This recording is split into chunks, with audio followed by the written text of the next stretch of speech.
So this is my video for project 2 in this class. So I'm gonna start. I chose behaviorism and social cognitive theory, and I also chose negative reinforcement and SMART goals as my two concepts and two theories. So when I think about negative reinforcement, I would personally describe it as a process where behavior is strengthened by trying to avoid something that is unpleasant.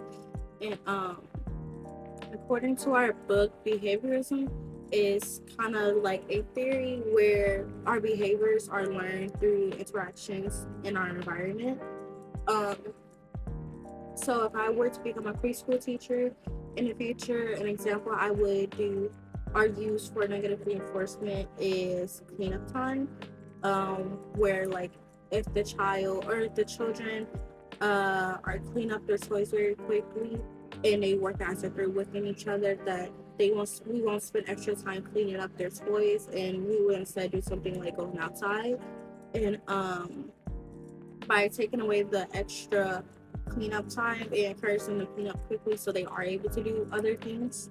And to relate it back to the theory, uh, the behavior that they are currently using will change based to sorry the behavior they are currently using will change based on what happens after it.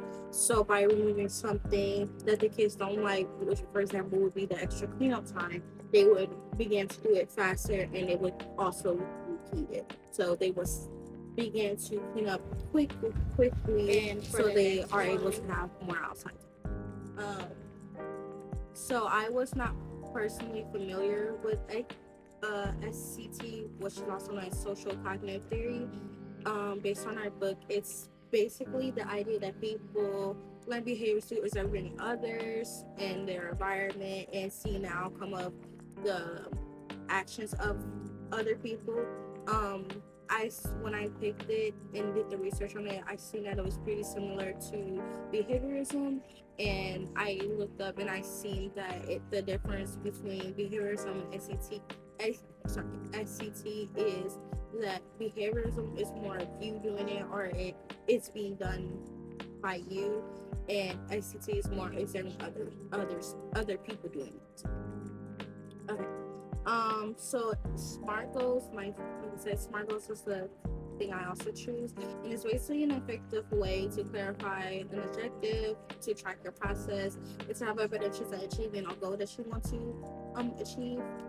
And it stands for specific, measurable, achievable, relevant, and time bound. So what exactly is the goal? And it's not something that's like a huge thing. Are you able to accomplish it in a manageable time? Is it achievable? Is it not like really out there? So like becoming a doctor may not be one, but getting work experience may be a smaller thing that can be achievable within a year.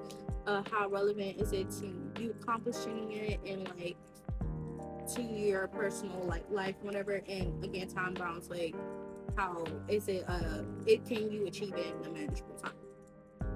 So for this one, I decided to talk about a personal experience I have.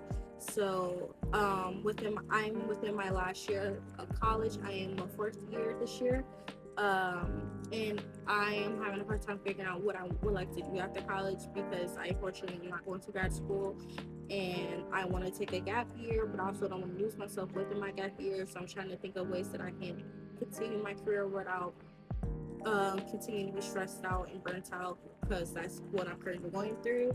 So I took a design my career class, and within that class, after he gave us like the notes and like ways that we can help continue our career, and like things on the shoot that can help us with looking at like research, what's the word, internships or things around the community that can help us. And after he gave us all of that, we were told to make SMART goals on things that what we want to do after. At least my SMART goals was what I want to do after I graduate. And it was for me, I was able to clear my mind. I was able not to be stressed about my future anymore. I had a clear set goal now of what I want to do after I graduate, and I wasn't all like, oh my god, like I'm gonna fail because of whatever. But yeah, and that's my project.